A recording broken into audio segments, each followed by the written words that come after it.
Hey guys, tonight we're descending into something that most people never think about, but probably should.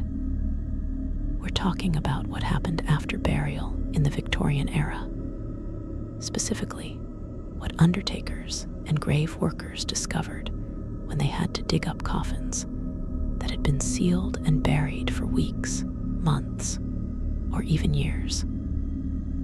So, before we go any further into this unsettling journey, take a moment to like the video and subscribe, but only if you genuinely enjoy what we do here. And let me know in the comments where you're tuning in from and what time it is for you. It's always fascinating to see who's joining us from around the world, especially those of you settling in for the night. Now, dim the lights, maybe turn on a fan for that soft background hum, and let's ease into tonight's journey together. Victorian era, roughly spanning from 1837 to 1901, was a time of contradictions. On one hand, it was an age of progress, industrialization, scientific advancement, and imperial expansion. On the other hand, it was deeply obsessed with death, mourning, and the macabre. Death wasn't hidden away in hospitals and funeral homes like it often is today. It was ever present, intimate, and unavoidable. Infant mortality was high. Disease spread rapidly through crowded cities. Tuberculosis, cholera, typhoid, and countless other ailments cut lives short with brutal efficiency. The average life expectancy hovered somewhere in the 40s, and that's being generous. Death was a constant companion, and the Victorians developed an elaborate culture around it. Mourning rituals were strict and performative. Widows wore black for years. Mourning jewelry made from the hair of the deceased became fashionable. Post-mortem photography captured the dead posed as if they were merely sleeping, often surrounded by grieving family members. It was all very theatrical, very proper, and very, very strange by today's standards. But beneath all that pomp and ceremony lay a darker, more visceral reality. Bodies had to go somewhere, and in the overcrowded cities of Victorian England, finding space for the dead was becoming a serious problem. Churchyards were packed to bursting. Graves were stacked on top of each other, sometimes literally. The soil in London's cemeteries was so saturated with decomposing human remains that it had a distinct, nauseating odor. Residents near graveyards complained of the smell, the sickness, and the unsettling reality that their water sources were likely contaminated by leaking corpses. It was a public health disaster waiting to happen, and in many cases, it already had. This overcrowding led to a grim necessity: exhumation. Graves had to be reused. Coffins had to be moved, opened, or simply crushed to make room for new occupants. And it was during these exhumations that undertakers, grave diggers, and cemetery workers discovered things that would haunt them for the rest of their lives. Let's start with the basics. What exactly is exhumation? In simple terms, it's the act of digging up a body that's already been buried. In the Victorian era, this happened far more often than you might think. Sometimes it was for legal reasons, a suspected poisoning, a murder investigation, or a dispute over inheritance. Other times, it was purely practical. cemeteries ran out of space. Families wanted to move their loved ones to a different location, or developers needed the land for other purposes. And sometimes it was done secretly and illegally by body snatchers or resurrectionists who sold fresh corpses to medical schools for dissection. But we'll get to that horror show in a moment. When a coffin was exhumed legally, it was supposed to be done with care and respect. In reality, it was often a rushed, unpleasant job carried out by workers who were underpaid, overworked, and understandably not thrilled about spending their day elbow deep in rot and decay. The process began with digging. Depending on how long the body had been buried, the soil could be soft and easy to move, or it could be compacted, heavy, and mixed with fragments of wood, fabric, and worse. Grave diggers worked in shifts, shoveling through layers of earth until they hit the coffin, assuming the coffin was still intact. Victorian coffins varied wildly in quality. The wealthy were buried in heavy, sealed lead coffins designed to preserve the body and contain the smell. The poor were lucky to get a thin wooden box, often shoddily constructed and prone to collapsing under the weight of the earth above. When the coffin was finally unearthed, the next step was to open it. And this is where things got truly disturbing, because no matter how carefully a body had been prepared, no matter how expensive the coffin, no matter how deep the grave, time and biology were merciless. What awaited inside was rarely peaceful and often far worse than anyone expected. The first thing workers noticed was the smell. Even before the coffin was fully opened, the odor would begin to seep out. A thick, cloying stench of decay that clung to clothing, hair, and skin. It was the smell of putrefaction, of flesh breaking down, of gases building up inside a sealed space. Those who worked in exhumations regularly learned to breathe through their mouths, to wrap cloth around their faces, and to steel themselves against the nausea that inevitably followed. But the smell was just the beginning. Once the coffin lid was pried open, the real horror revealed itself. If the body had been buried for only a few weeks, it might still be somewhat recognizable. The skin would be discolored, bloated, and covered in a waxy substance called adipocere, also known as grave wax. This substance formed when body fat broke down in moist, low-oxygen environments, creating a soapy, yellowish coating that preserved the body's shape even as the flesh beneath rotted away.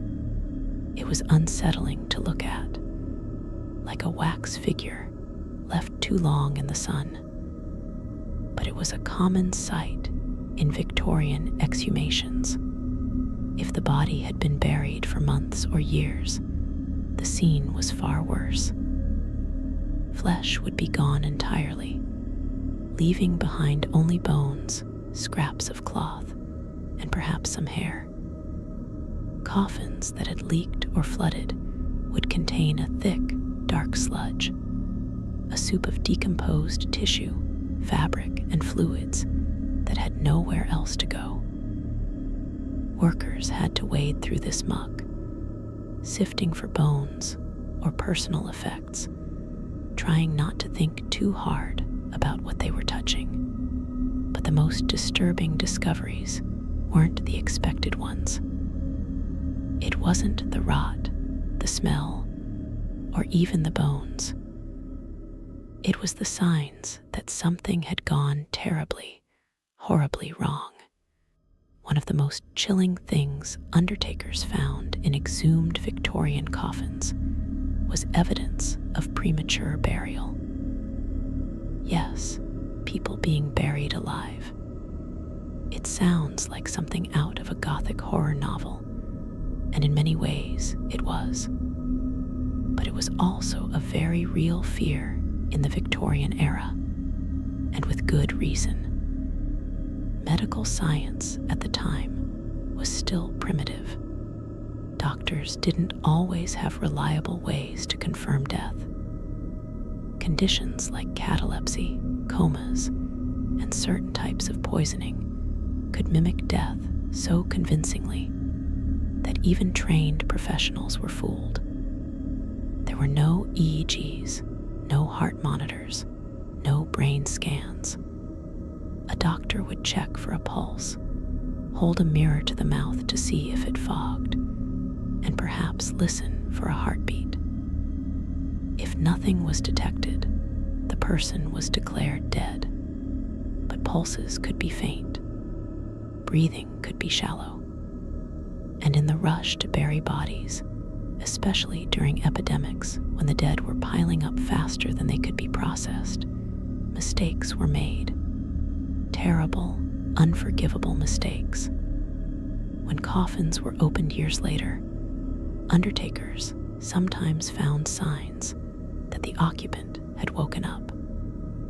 Scratch marks on the inside of the coffin lid, deep gouges in the wood where fingernails had desperately clawed for escape, splinters embedded in finger bones, bodies positioned in ways that suggested struggle, twisted, contorted, arms raised, as if trying to push the lid open. Fabric from burial shrouds torn and bunched, evidence of frantic movement. These discoveries were nightmarish. Imagine being the worker who opened a coffin, expecting to find a peacefully decomposed body, only to see the unmistakable signs of a person who had woken up in the dark, realized where they were, and died in absolute terror. It's the kind of thing that stays with you, the kind of image that creeps into your dreams and never quite leaves. The fear of premature burial became so widespread in Victorian society that it spawned an entire industry of safety coffins. These were coffins equipped with bells, flags, breathing tubes, and escape hatches, all designed to give the accidentally buried a chance to signal for help. Some coffins had a string attached to a bell above ground. If you woke up buried, you could ring the bell, and hopefully, someone would hear and dig you up. This is actually where the phrase "saved by the bell" is sometimes said to have originated, though that etymology is disputed. Other safety coffins were more elaborate. Some had small windows or air vents. Others included ladders, shovels, or even fireworks that could be set off from inside the coffin to attract attention. A few particularly paranoid Victorians left instructions in their wills, demanding that their bodies be decapitated or have stakes driven through their hearts before burial, just to make absolutely sure they were dead. It sounds extreme, but when you consider the alternative, waking up 6 feet underground in a sealed box, it starts to make a grim kind of sense.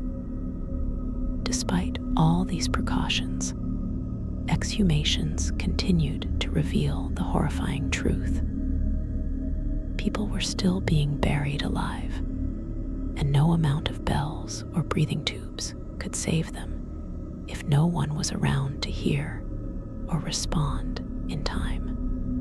Now let's talk about body snatchers, because because if legal exhumations were disturbing, illegal ones were downright horrifying. In the early 19th century, medical schools desperately needed cadavers for dissection and study.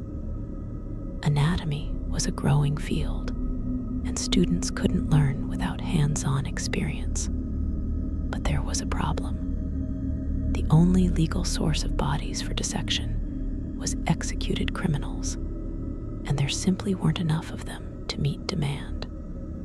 So, a black market emerged. Enter the resurrectionists, men who made their living by digging up fresh graves and selling the bodies to medical schools, no questions asked. These weren't your average grave robbers. They were professionals, working quickly and efficiently under cover of darkness. They knew which cemeteries had the loosest security, which graves were freshest, and how to extract a body without leaving obvious signs of disturbance. They didn't steal the coffin. That would be theft, which carried a harsher penalty. Instead, they took only the body, which was legally considered to have no owner and therefore couldn't be stolen, a legal loophole that let them operate with relatively light consequences if caught. The process was brutal. Resurrectionists would dig down to the head of the coffin, smash through the lid, loop a rope or hook around the corpse's neck or chest, and yank it out. The body would be stuffed into a sack, loaded onto a cart, and delivered to a waiting surgeon before dawn. The grave would be hastily refilled, often with the soil mounded differently or disturbed just enough that grieving families would notice something was wrong. When these tampered graves were eventually exhumed officially, undertakers found empty coffins, broken lids, and sometimes just fragments of the person who was supposed to be resting there. Families were devastated. The violation was deeply personal, not just a theft, but a desecration of their loved one's final resting place. In response, some families took extreme measures. Mort safes, heavy iron cages, were placed over graves to prevent tampering. Watchtowers were built in cemeteries, and guards were hired to patrol at night. Some graveyards even employed spring guns and traps, devices that would fire or trigger if someone tried to dig up a grave. It was a grim arms race between grieving families and the men who preyed on their dead. But body snatching wasn't the only thing that made Victorian exhumations nightmarish. There were also the medical experiments. In the 19th century, scientists and doctors were obsessed with understanding the human body, and they didn't always let ethics get in the way. Bodies that were exhumed for study were sometimes subjected to bizarre and invasive procedures. Autopsies were performed, organs removed and preserved in jars, bones measured and cataloged. Some bodies were injected with preservatives or chemicals to see how they reacted. Others were used in early embalming experiments, their veins filled with arsenic, formaldehyde, or other toxic substances in an attempt to halt decay. And then there were the freak show displays. Yes, some exhumed bodies, particularly those that had been naturally mummified or preserved in unusual ways, were put on public display. Traveling shows and museums would exhibit these corpses as curiosities, charging admission for people to gawk at the remains of someone who had died decades or even centuries earlier. It was macabre entertainment, and it was hugely popular. The Victorians loved their spectacles of death. One of the most famous examples is Jeremy Bentham, the philosopher whose body was preserved and put on display at University College London, where it remains to this day. But Bentham requested this. Most of the exhumed dead had no say in the matter. Undertakers who opened coffins for these purposes saw things that defied explanation. Bodies that hadn't decayed at all, preserved by some strange combination of soil chemistry, climate, and luck. Others that had decomposed in ways that seemed almost supernatural. Flesh turned to liquid, bones twisted and fused, faces frozen in expressions of agony or terror. And then there were the anomalies. Things that shouldn't have been in the coffin, but were. Objects that had been buried with the dead, sometimes intentionally, sometimes not. Victorian burial customs often included placing personal items in the coffin. Jewelry, photographs, letters, locks of hair, even small toys for children. These objects were meant to comfort the dead or serve as mementos for the living. But when coffins were exhumed, undertakers sometimes found items that were far more disturbing. Religious artifacts, crucifixes, rosaries, and Bibles were common and expected. But occasionally, workers would find objects that suggested rituals or beliefs that went beyond mainstream Christianity. Pagan symbols, strange charms, coins placed over the eyes or in the mouth. An ancient tradition meant to pay the ferryman to the afterlife.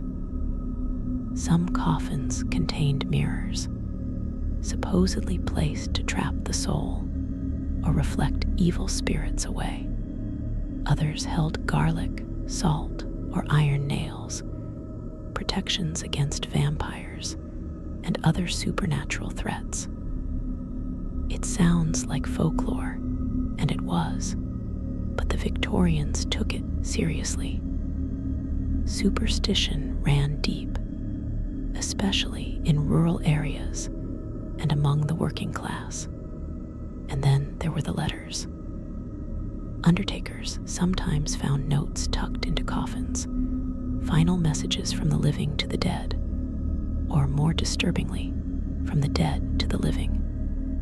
Some were touching, expressions of love and grief. Others were accusations, confessions, or warnings.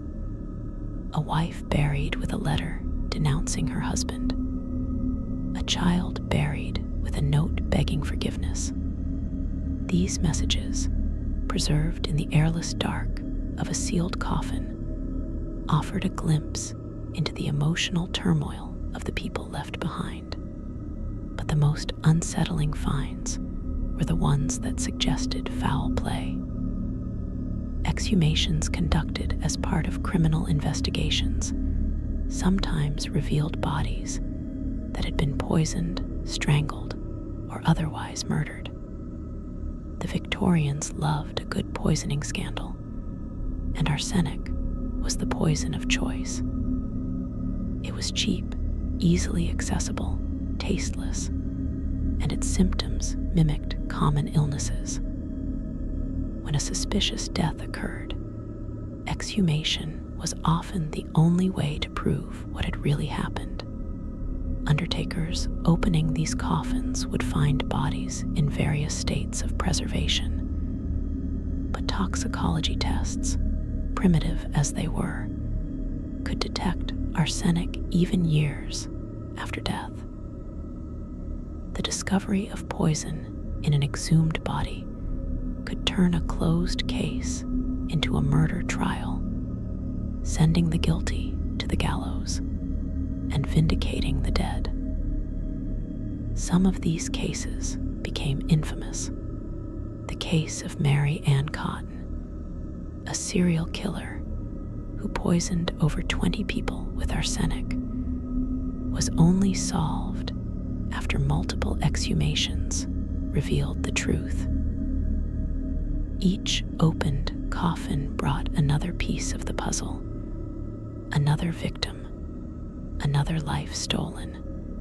But not every exhumation revealed a crime. Some revealed tragedies of a different kind. Bodies of children, far too many of them, victims of disease, poverty, and neglect. Victorian child mortality was staggering. In some urban areas, nearly half of all children died before the age of 5. Exhumed coffins often contained tiny bodies, some so small they barely filled the space. Undertakers, hardened as they were to death, often found these cases the most difficult.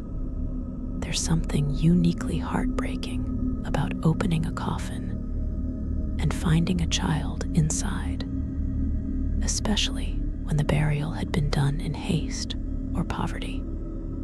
The coffin cheap, the body wrapped in little more than a sheet. Then there were the mass graves. During epidemics, cholera, typhoid, smallpox, bodies piled up faster than they could be properly buried. Mass graves were dug, sometimes in public parks or on the outskirts of cities, and the dead were dumped in without ceremony. When these sites were later exhumed, workers found jumbled heaps of bones and coffins, impossible to identify or separate. It was a grim reminder of how quickly society could break down, how easily the dead could be forgotten. Exhumations also revealed the differences in how the rich and poor were treated in death. Wealthy Victorians were buried in elaborate coffins, often lined with silk or velvet, fitted with brass handles and nameplates. Their bodies were embalmed, dressed in fine clothing, and surrounded by flowers and mementos. When these coffins were exhumed, they often remained relatively intact, the bodies preserved, the interiors still luxurious. The poor, by contrast, were buried in flimsy wooden boxes that rotted quickly, leaving the bodies exposed to the elements. No embalming, no preservation, just a body wrapped in cloth and left to decay. When these coffins were exhumed, there was often little left to find. The wood had disintegrated, the body reduced to bones and scraps of fabric. It was a stark illustration of how inequality followed people, even into death. But perhaps the most disturbing thing undertakers found in exhumed Victorian coffins wasn't physical at all. It was the silence, the weight of knowing that every coffin they opened had once held a living, breathing person. Someone with hopes, fears, loved ones, and dreams. Someone who had no idea that one day their final resting place would be disturbed, their body exposed, their secrets revealed. There was a profound sadness to the work, a sense of intrusion and violation that no amount of professional detachment could erase. Undertakers and grave workers didn't talk much about what they saw. It wasn't the kind of thing you brought up over dinner, but the images stayed with them. The scratch marks on the coffin lid, the twisted bodies, the empty coffins robbed by resurrectionists, the children, the poison victims, the forgotten poor. It all accumulated, a catalog of horrors that most people never had to confront. And yet, the work continued. Coffins were opened, bodies examined, reburied, or moved. The cycle repeated again and again, because death, as the Victorians knew all too well, never stopped. It just waited, patient and inevitable for everyone. The psychological toll on these workers was immense. Many turned to alcohol to cope, drinking heavily before and after exhumations to dull the senses and quiet the memories. Others developed what we might now recognize as symptoms of PTSD, nightmares, flashbacks, an inability to shake the images of what they'd seen. Some quit the profession entirely, unable to continue facing the horrors that awaited in each coffin. But for those who stayed, who had no other options, or who had simply become numb to it all, the work became routine. Just another day at the cemetery. Just another body to dig up. Just another coffin to pry open. The normalization of horror is perhaps the most disturbing aspect of all. Victorian undertakers developed a kind of gallows humor to cope with their work. They made jokes about the dead, gave nicknames to particularly memorable exhumations, and found ways to distance themselves emotionally from what they were doing. It wasn't cruelty, it was survival. A psychological defense mechanism against the constant exposure to death and decay. But even humor couldn't protect them from everything. There were cases that broke through even the most hardened exterior, stories that stayed with them forever, no matter how much they tried to forget. One such story involved an exhumation in a London cemetery in the 1860s. A young woman had been buried after dying suddenly of what was believed to be heart failure. She was only 23 years old, newly married, with her whole life ahead of her. Her family was wealthy and spared no expense on her funeral. She was buried in a beautiful mahogany coffin lined with white satin, dressed in her wedding gown, her hands folded peacefully over her chest. It should have been a straightforward exhumation. The family wanted to move her body to a private family plot in the countryside, a more peaceful resting place away from the crowded city cemetery.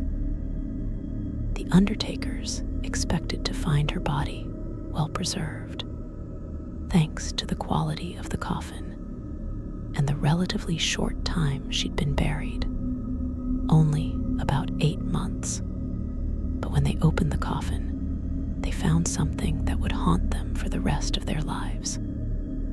The young woman's body was indeed preserved, but her position had changed. She was no longer lying peacefully on her back. She had turned onto her side, her hands no longer folded, but clawed and bloodied. Her face, which had been serene in death, was now contorted in an expression of pure terror. Her mouth was open in a silent scream. The white satin lining of the coffin was torn and shredded, as if she had tried desperately to claw her way out. The evidence was undeniable. She had been buried alive. She had woken up in that coffin, realized where she was, and spent her final moments in absolute panic, scratching and screaming in the darkness until she finally suffocated or died from shock. The undertakers who discovered her were deeply shaken. One of them, an experienced man who had been in the business for over 20 years, reportedly broke down and wept. He couldn't reconcile the image of this beautiful young bride with the horror of her final moments. The family was never told the full truth. They were simply informed that the exhumation had been completed and the body moved as requested. But the undertakers carried that secret with them, a burden of knowledge they could never share. This case wasn't unique. Throughout the Victorian era, there were countless similar discoveries. Bodies that showed unmistakable signs of waking up after burial. And each one reinforced the very real, very justified fear that death wasn't always what it seemed. The medical community was aware of the problem, but they had no good solution. Doctors began recommending waiting periods before burial, suggesting that bodies should be kept above ground for several days to ensure death was genuine.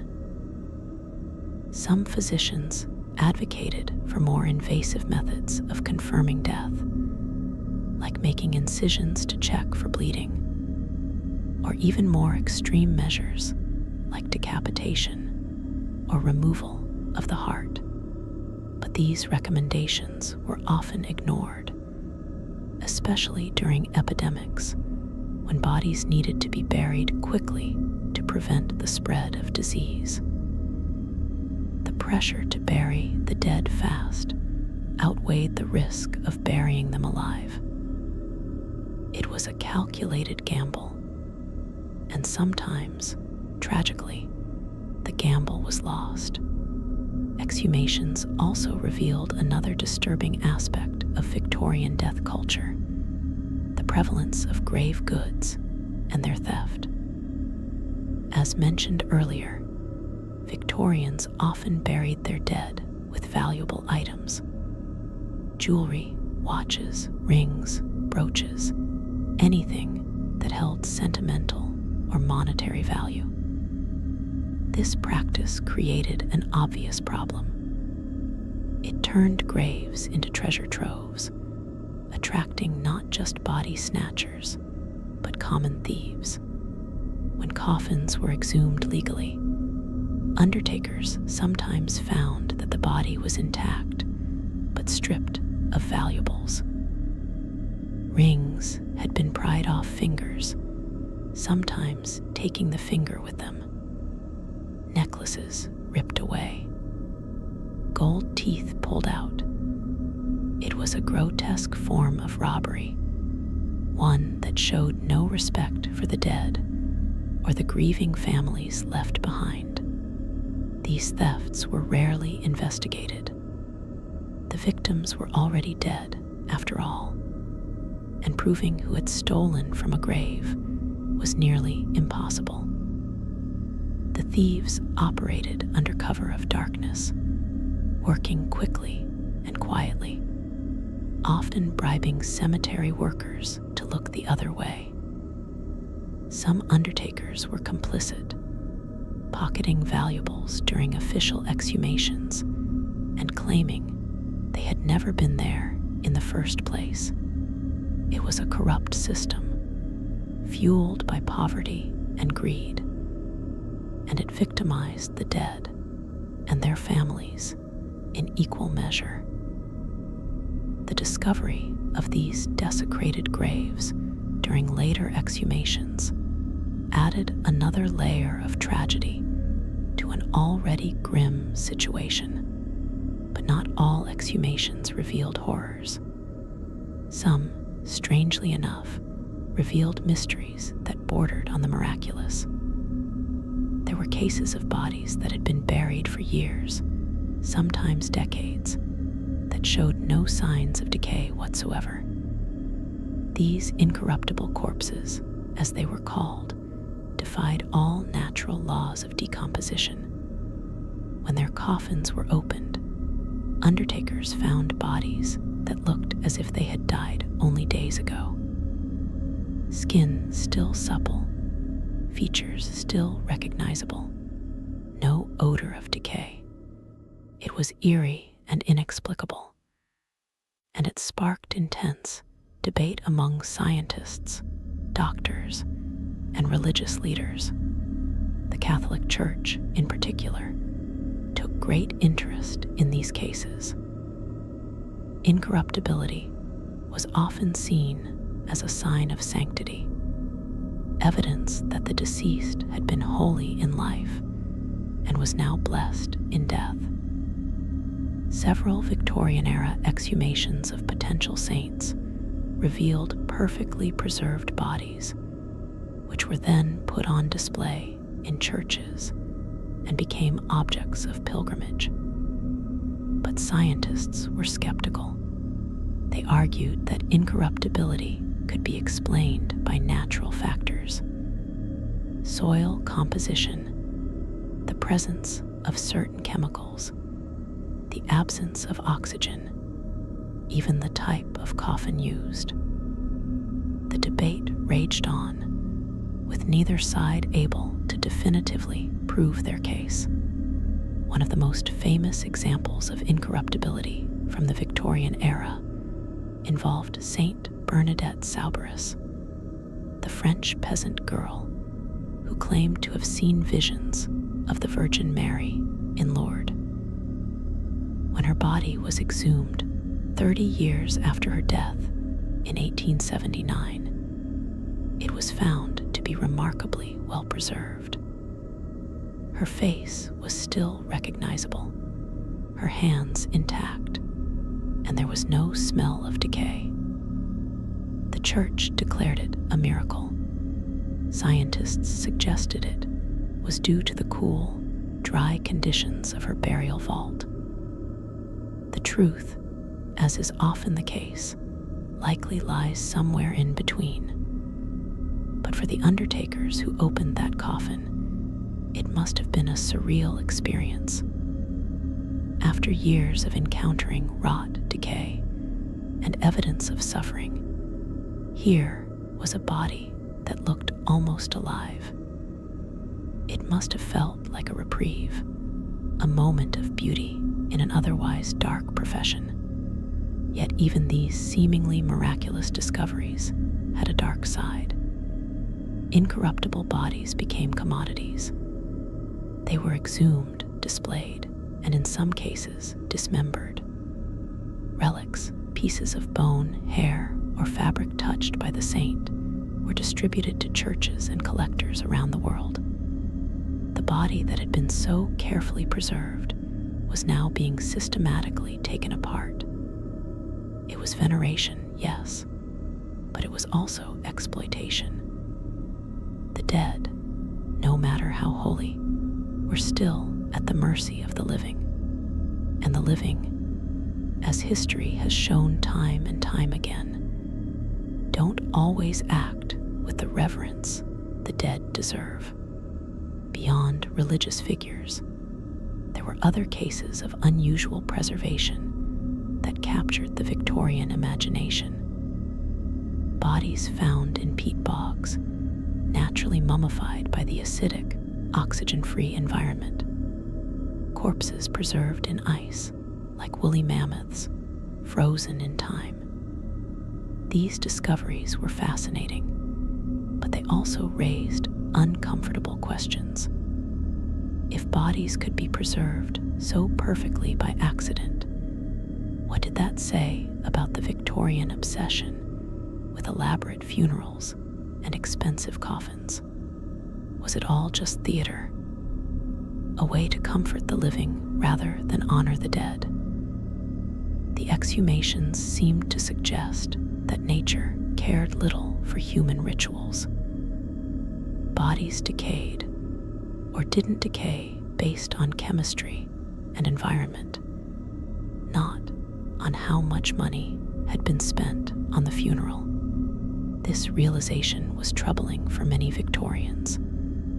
They had built an entire culture around death, around the idea that the dead deserved respect, dignity, and remembrance. But the exhumations revealed a harsher truth. Once you were in the ground, you were at the mercy of forces beyond anyone's control. Your body might rot away in weeks, or it might remain eerily intact for decades. Your grave might be robbed, your coffin crushed to make room for someone else, your bones scattered and forgotten. Death, for all the ceremony surrounding it, was ultimately chaotic and undignified. And no amount of Victorian propriety could change that. Undertakers also discovered evidence of Victorian embalming practices during exhumations, and what they found was often disturbing. Embalming in the 19th century was still experimental. The techniques were crude, the chemicals toxic, and the results unpredictable. Bodies were injected with arsenic, mercury, formaldehyde, and other preservatives, often in concentrations that would be considered dangerous today. The goal was to slow decay and allow for extended viewing periods, especially important for families who wanted time to gather from distant locations. But embalming wasn't always successful. Sometimes the chemicals failed to preserve the body properly, resulting in partial decomposition. Other times, they preserved the body too well, creating a waxy, unnatural appearance that was deeply unsettling. When these embalmed bodies were exhumed, undertakers found corpses that looked more like dolls than people. The skin was discolored, often tinted pink or orange from the chemicals. The features were frozen in place, rigid and mask-like, and there was a strange chemical odor that mixed unpleasantly with the smell of decay.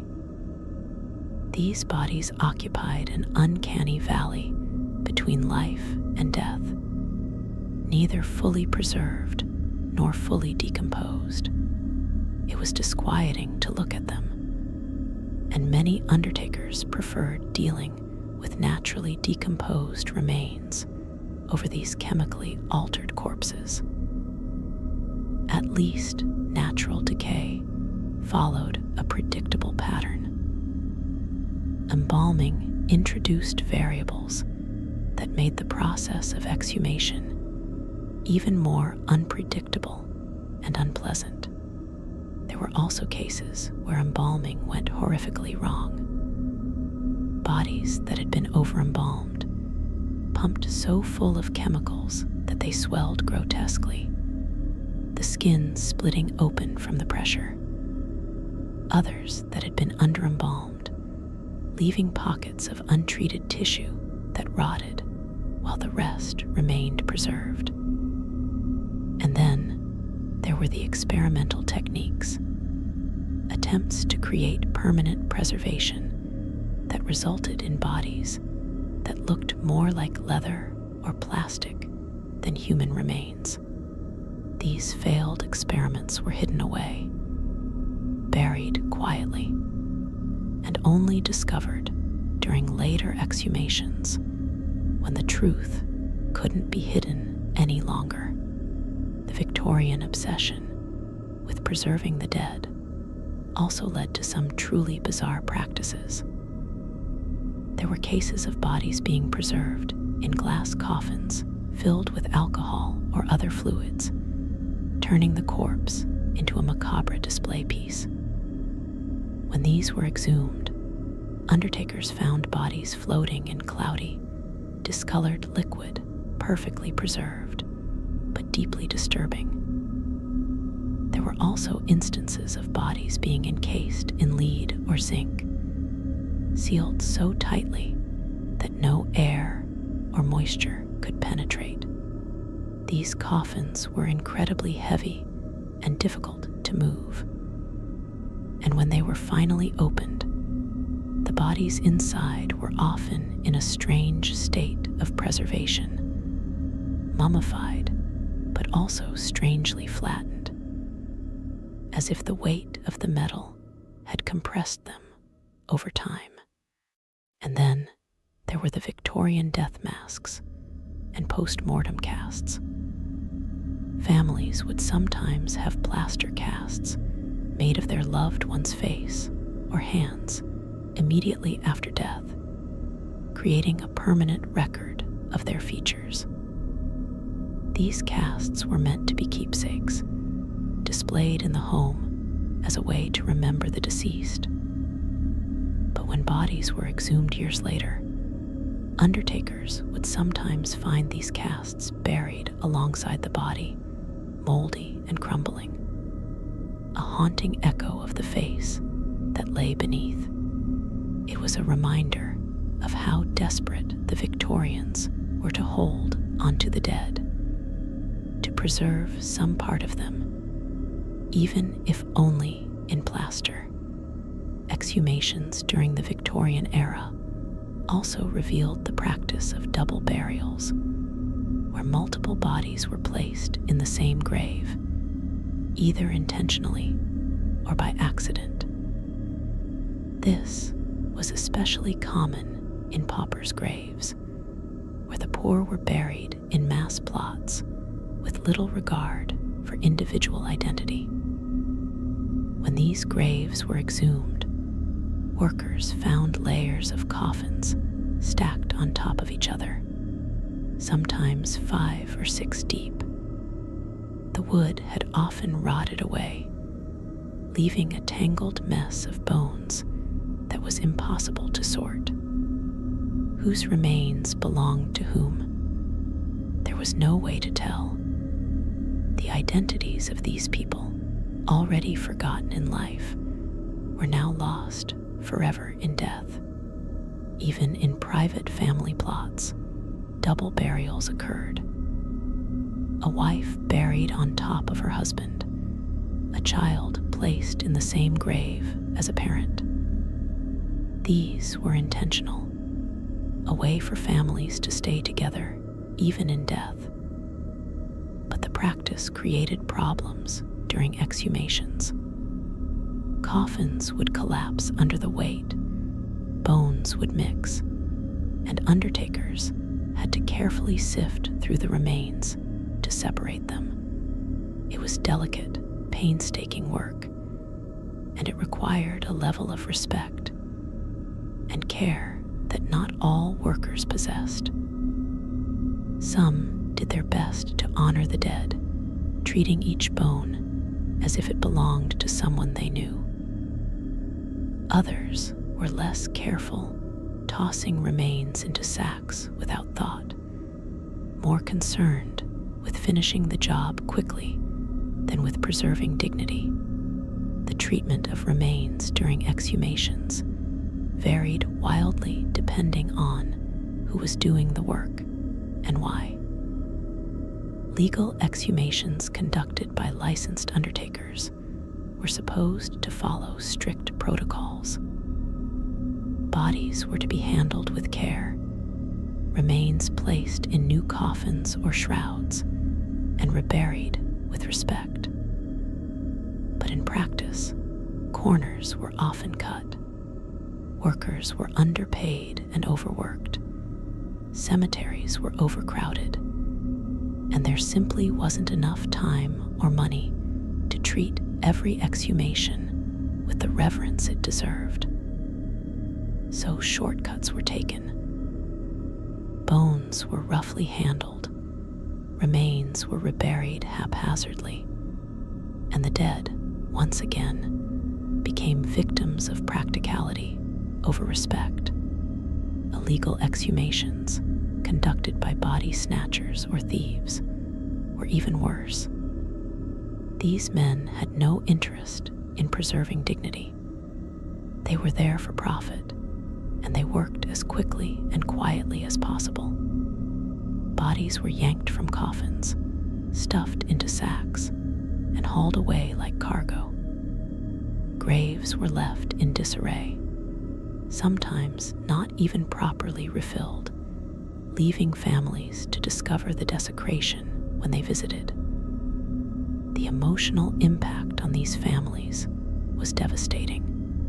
To know that your loved one's grave had been violated, that their body had been stolen and sold, was a trauma that many never recovered from. The Victorian legal system attempted to address the problem of body snatching through legislation.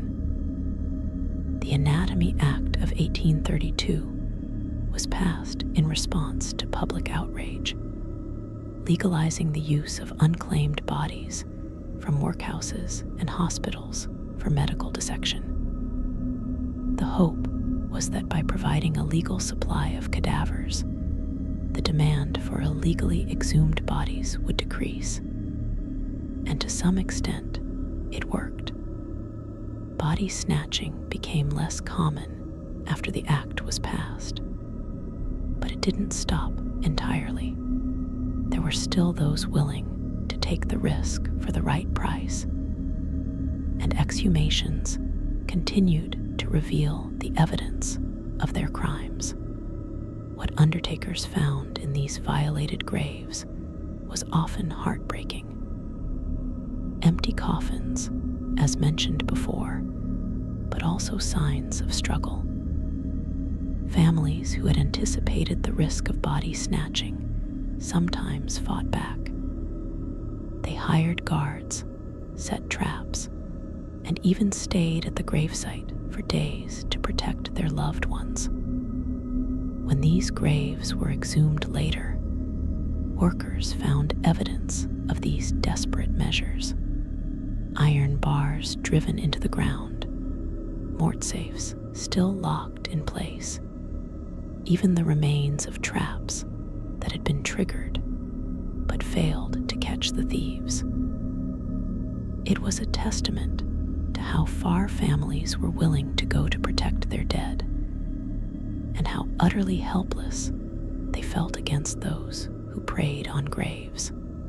The Victorian era was also a time of great scientific curiosity, and exhumations were sometimes conducted purely for research purposes. Anatomists and pathologists wanted to study the effects of disease, the process of decomposition, and the long-term impact of various burial practices. These scientific exhumations were usually conducted with official permission and under controlled conditions, but that didn't make them any less disturbing. Bodies were examined, measured, dissected, and analyzed, all in the name of advancing medical knowledge. The dead became specimens, their humanity reduced to data points in a research paper. Some of these research exhumations yielded important discoveries that advanced medicine and public health. Studies of bodies buried during cholera epidemics helped scientists understand how the disease spread and persisted in soil and water. Examinations of tuberculosis victims revealed how the disease affected different organs over time. Autopsies of those who died from industrial accidents or occupational diseases provided evidence that led to improved workplace safety regulations. In this sense, the exhumations served a greater good, contributing to knowledge that would save lives in the future. But the process itself remained grim, and the undertakers who facilitated these studies witnessed things that blurred the line between science and desecration. One particularly disturbing aspect of Victorian scientific exhumations was the practice of phrenology, the pseudoscientific study of skull shape and size as indicators of personality and intelligence. Phrenologists believed they could determine a person's character, criminal tendencies, and mental capacity by measuring their skull. This led to a demand for skulls from various demographics: criminals, saints, geniuses, and ordinary people alike. Exhumations were conducted specifically to obtain these skulls, which were then measured, cataloged, and sometimes displayed in museums or private collections. The bodies were treated as little more than sources of raw material, their identities stripped away in favor of measurements and classifications. Undertakers who participated in these phrenological exhumations found themselves opening graves not to move or rebury the dead, but to decapitate them. The heads were removed, cleaned of remaining flesh, and the skulls extracted. The rest of the body was either reburied or, in some cases, simply discarded. It was a practice that many found deeply troubling, even by Victorian standards. There was something particularly violating about removing someone's head, about reducing a person to just their skull. And yet, the practice continued, driven by the belief that science could unlock the secrets of human nature through careful measurement and observation.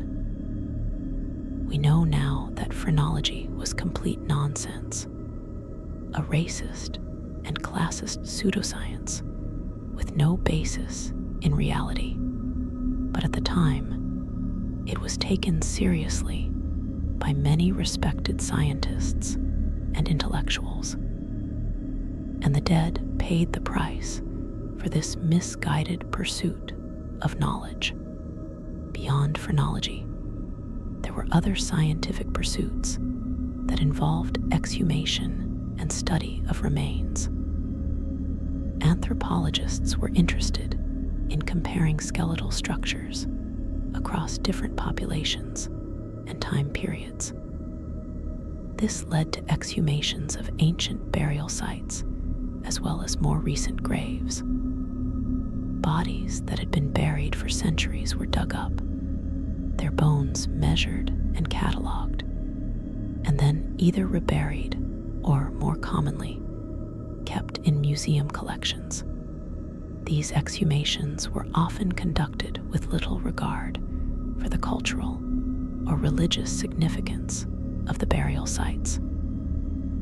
Indigenous graves, in particular, were frequently desecrated in the name of science, with remains taken without permission or respect for the wishes of descendant communities. This practice would continue well into the 20th century and remains a source of pain and controversy today. Victorian undertakers who worked on these anthropological exhumations witnessed the complete disregard for the humanity of the deceased. The bodies weren't treated as people who had lived, loved, and died. They were specimens, artifacts, things to be studied and possessed. And while some scientists approached their work with reverence and care, many did not. Bones were handled roughly, remains were damaged or lost, and the individuals they belonged to were forgotten entirely. It was a stark reminder that death did not guarantee dignity, and that the dead were only as respected as the living allowed them to be. The practice of creating anatomical specimens from exhumed bodies was another common occurrence in Victorian medical education. Bodies that were dug up, whether legally or illegally, were often dissected in medical schools, with various parts preserved for teaching purposes. Organs were removed and placed in jars of formaldehyde. Bones were cleaned and articulated into teaching skeletons. Skin was sometimes preserved, and tanned for use in demonstrations. These specimens could last for decades or even centuries, displayed in medical museums and classrooms around the world. Some are still on display today, though increasingly there are ethical questions about whether this is appropriate. For the undertakers who helped prepare these bodies for dissection and preservation, the work was both fascinating and horrifying. They witnessed the human body reduced to its component parts, each piece labeled and cataloged. There was a clinical detachment to the process, a coldness that was necessary to do the work, but that also felt deeply wrong. These had been people, and now they were just teaching tools. The transformation was complete, from living human to corpse to specimen to object, and the undertakers were complicit in every step of that transformation. Victorian exhumations also occasionally revealed evidence of epidemic disease, and this posed serious risks to those doing the digging. When graves from cholera or plague victims were opened, the workers were potentially exposing themselves to pathogens that might still be viable in the soil or on the remains. The science of disease transmission wasn't fully understood in the Victorian era, and proper safety precautions were often non-existent. Workers would dig up infected bodies with bare hands, breathing in dust from the grave, and then go home to their families without any understanding of the risks they had taken. This led to secondary outbreaks in some cases, where grave workers became infected and spread the disease to others. The discovery of these disease-ravaged bodies during exhumation was particularly disturbing. Cholera victims often died in grotesque ways, their bodies dehydrated and contorted from the violent diarrhea and vomiting that characterized the disease. When these bodies were exhumed months or years later, the evidence of their suffering was still visible. Skeletons were found in twisted positions, bones showing signs of extreme stress and malnutrition. Plague victims, buried in mass graves during outbreaks, were found in jumbled heaps, their bones intermingled, their identities lost forever. And tuberculosis victims, whose bodies had wasted away over months or years, left behind skeletons that were fragile and incomplete, bones weakened by the disease that had consumed them from within. Undertakers working on these disease-related exhumations had to steel themselves not just against the visual horror, but against their own fear of infection. Every cough, every fever, every slight illness in the days and weeks following an exhumation became a source of anxiety. Had they been exposed? Would they be next? Many workers developed their own superstitious rituals to protect themselves. Some wore amulets or charms. Others refused to work on certain types of graves, and some simply drank heavily, hoping that alcohol would somehow protect them from disease. It rarely did, and the mortality rate among grave workers was significantly higher than the general population. Another dark discovery that came from Victorian exhumations was evidence of infanticide. In an era when unwed motherhood was deeply shameful and resources were scarce, some women resorted to killing their newborn bobbies rather than face social ostracism or financial ruin.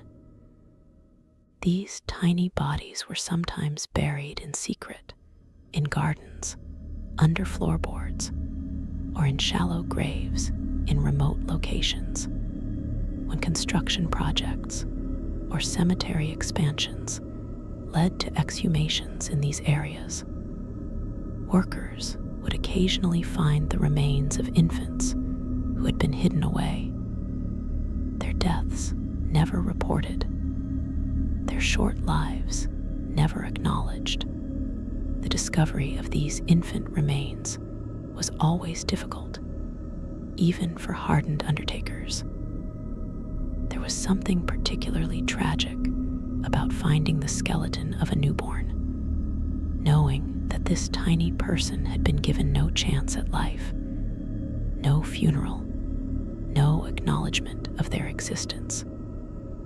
In some cases, criminal investigations were launched, though it was often impossible to determine who had been responsible, or whether the child had been stillborn or killed after birth.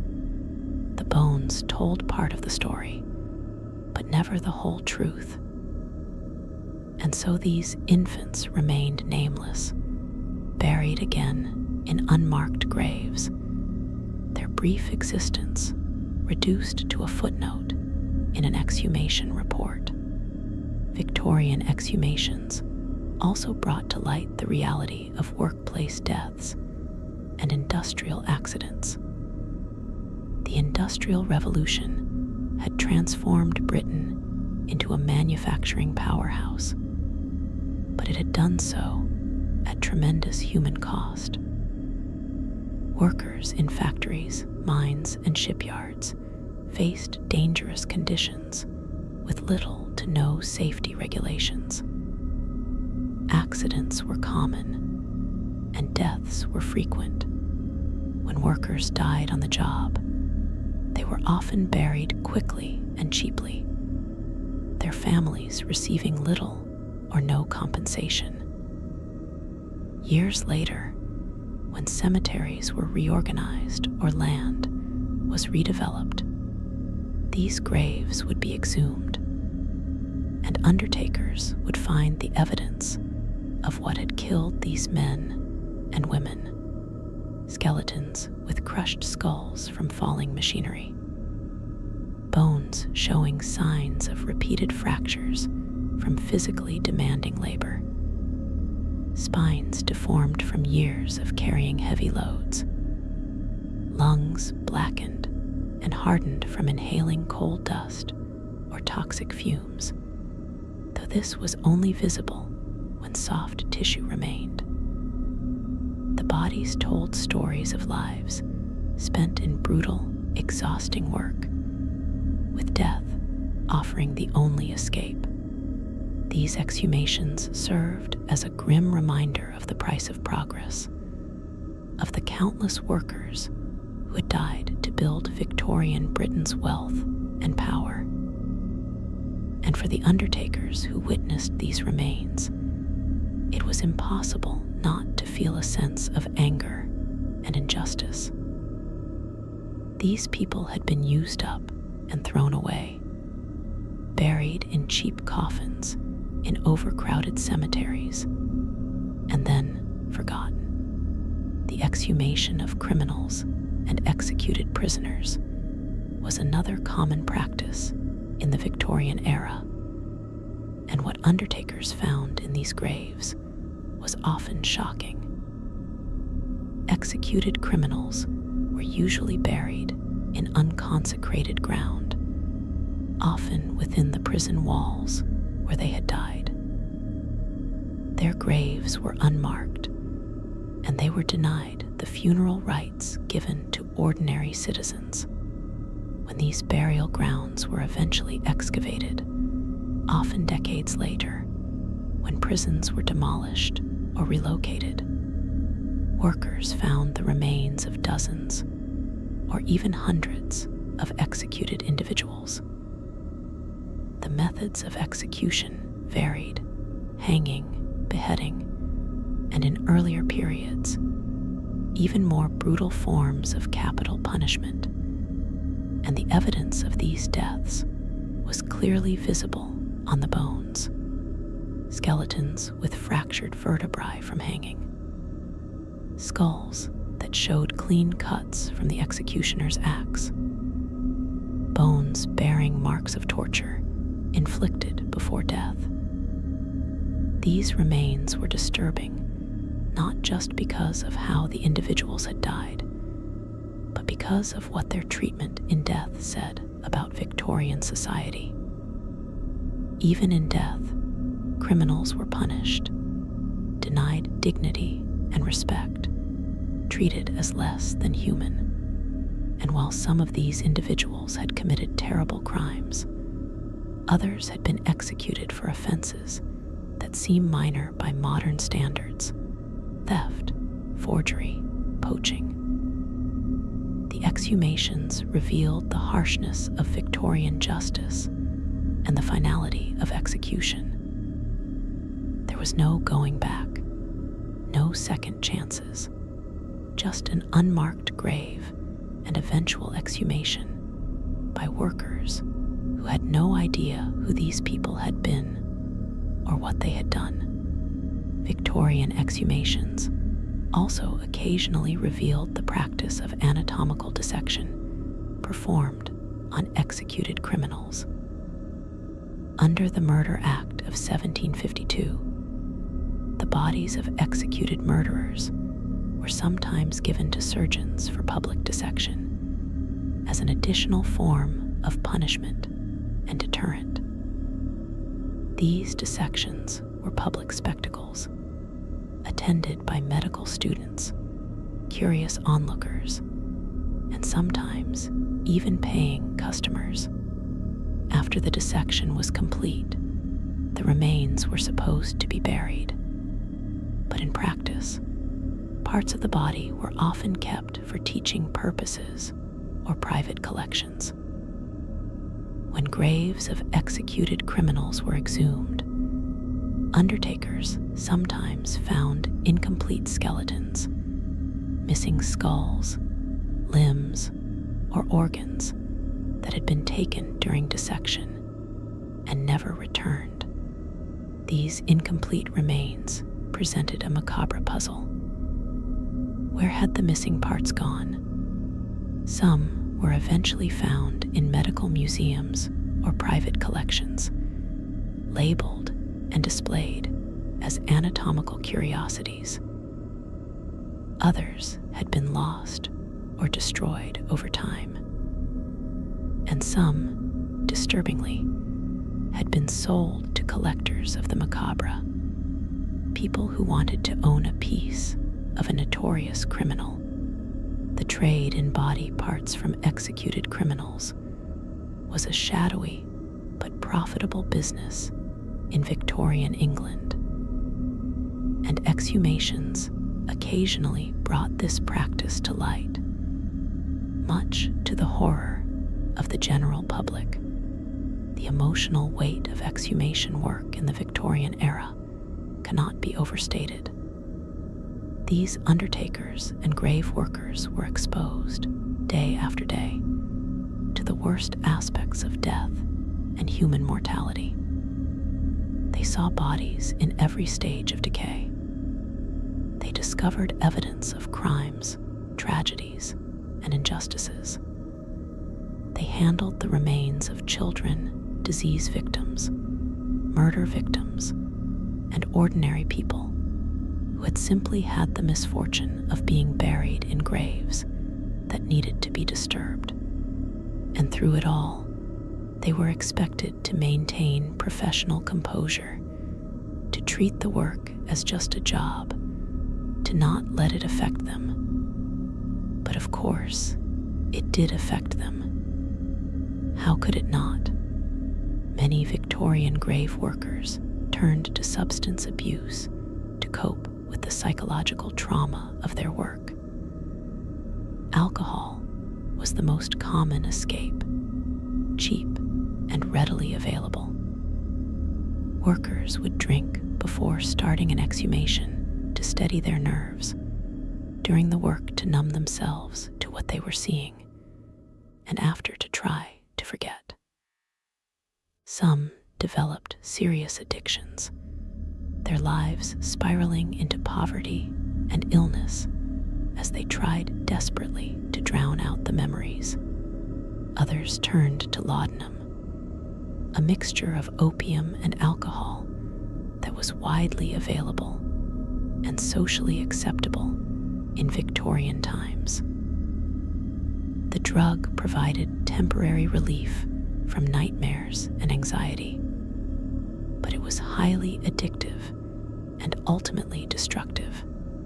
There are accounts of grave workers who simply disappeared, walking away from the job one day and never returning. Some left notes explaining that they could no longer bear the work, that the images haunted them too much, that they preferred poverty and unemployment to spending another day opening coffins. Others just vanished, their fates unknown, perhaps victims of their own despair. The psychological toll of the work was recognized, at least informally, within the profession. Experienced workers would warn newcomers about what they were getting into, advising them to quit if they found the work too disturbing. But for many, especially those from poor backgrounds with limited options, quitting wasn't a choice. They needed the money, however modest, and so they continued day after day, exhumation after exhumation, slowly accumulating trauma that they had no way to process or heal from. Victorian society offered little support for these workers. Mental health was poorly understood, and the idea of psychological trauma from work was not taken seriously. If a grave worker complained about nightmares or anxiety, they were told to toughen up, to stop being so sensitive, to remember that it was just a job. There was no counseling, no therapy, no recognition that what they were experiencing was a legitimate response to horrific working conditions. And so they suffered in silence, or they self-medicated, or they broke down completely. The human cost of Victorian exhumation work was enormous, but it was largely invisible, hidden behind the professional facade that undertakers were expected to maintain. The discovery of vampire burial practices during Victorian exhumations added another layer of eeriness to an already dark subject. In various parts of Europe, folk beliefs about vampires or the undead persisted well into the 19th century. When someone died under suspicious circumstances, or when deaths continued in a family or community after someone had been buried, it was sometimes believed that the deceased had become a vampire and was feeding on the living. To prevent this, bodies were exhumed and subjected to various anti-vampire rituals. Stakes were driven through the heart, heads were removed, or bodies were burned. When these graves were later exhumed again for other reasons, undertakers found the evidence of these practices: skeletons with iron stakes or wooden posts driven through the ribcage, skulls separated from the body and placed between the legs or at the feet, bones showing signs of having been burned or otherwise desecrated. These discoveries were disturbing not because they indicated actual vampires, of course, but because they revealed the depth of superstition and fear that had existed in Victorian communities. People had been so afraid of the dead rising that they had taken extreme, violent measures against corpses, and the undertakers who found these remains had to confront the uncomfortable reality that the line between civilization and superstition was much thinner than most Victorians liked to believe. In some cases, these anti-vampire rituals were still being practiced in rural areas well into the Victorian era, long after such beliefs were supposed to have been abandoned by enlightened modern society. Exhumations would reveal fresh evidence of stakes being driven through recently buried bodies, suggesting that the old fears and old practices persisted despite the veneer of scientific progress. For undertakers, these discoveries were unsettling in a different way than the usual horrors of exhumation. They spoke to something primal, something that transcended rational thought, a deep-seated fear of death, and the unknown that no amount of education or progress could fully eliminate. Victorian exhumations also brought to light the practice of burying the excommunicated and the damned in separate, unconsecrated ground. In the eyes of the Church, certain individuals were not worthy of burial in hallowed ground. Suicides, unbaptized infants, excommunicated individuals, and sometimes even actors and other entertainers considered morally suspect were buried outside the boundaries of consecrated cemeteries. These burial grounds were often neglected, overgrown, and poorly maintained. When they were eventually exhumed, undertakers found graves that had been disturbed by animals, coffins that had rotted away completely, and remains that were scattered and incomplete. The treatment of these marginalized dead was a stark illustration of Victorian moral judgment extending beyond life. Even in death, these individuals were punished, denied the comfort and dignity of a proper burial, left to rot in forgotten corners of the cemetery.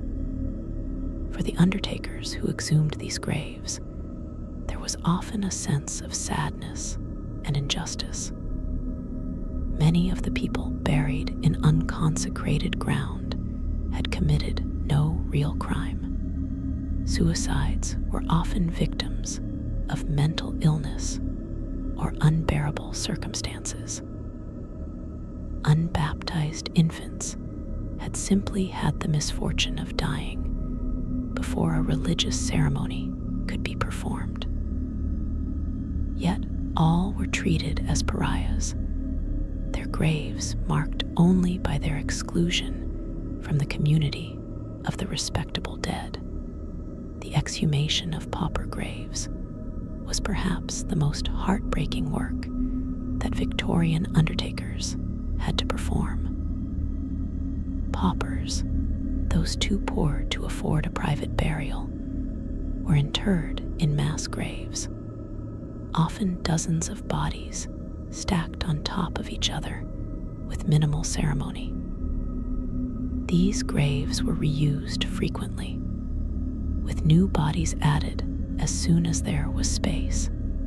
When pauper grave sites were eventually exhumated, usually because the land was needed for other purposes, workers found conditions that defied description. Layers of coffins, most of them collapsed or rotted away completely, with bones and remains mixed together in a tangled, indistinguishable mass. Sorting through these remains was nearly impossible. There were no individual plots, no markers, no way to tell one person from another. dead had been reduced to anonymity, their identities lost in the confusion of overcrowded burial. Undertakers had to make difficult decisions about how to handle these exhumations. In some cases, all the remains were simply scooped up together and reburied in a new mass grave. In others, attempts were made to separate individual skeletons, though this was often futile given the state of decay and the intermingling of bones. The work was physically exhausting and emotionally draining, a constant reminder of the indignity that poverty inflicted even in death. These pauper exhumations revealed the brutal class divisions of Victorian society. The wealthy had private plots, expensive coffins, elaborate funerals, and the assurance that their remains would be treated with respect. The poor had none of that. They were buried in heaps, forgotten almost immediately, and then exhumed and reburied without ceremony when their graves were no longer convenient. The contrast was stark and impossible to ignore, and for the undertakers who worked on both types of exhumations, the inequality was obvious and troubling. Death was supposed to be the great equalizer, but in Victorian England, even the grave was divided by class. The process of reburial after exhumation presented its own set of challenges and horrors. What do you do with the remains once they've been dug up? In some cases, they were simply moved to a new location and buried again, ideally with more care and respect than they'd received the first time. But in practice, reburials were often rushed and careless.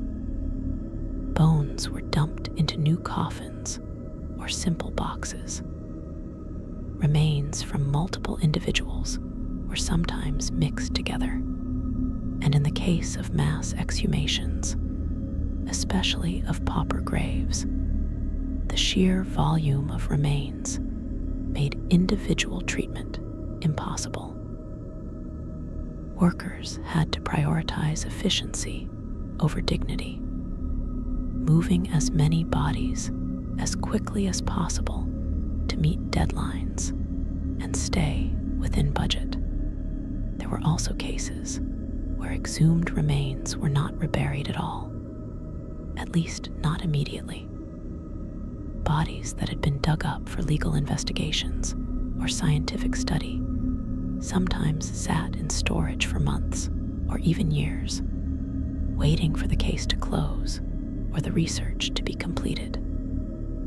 These remains were kept in warehouses, basement rooms, or even just stacked in corners of morgues and medical schools.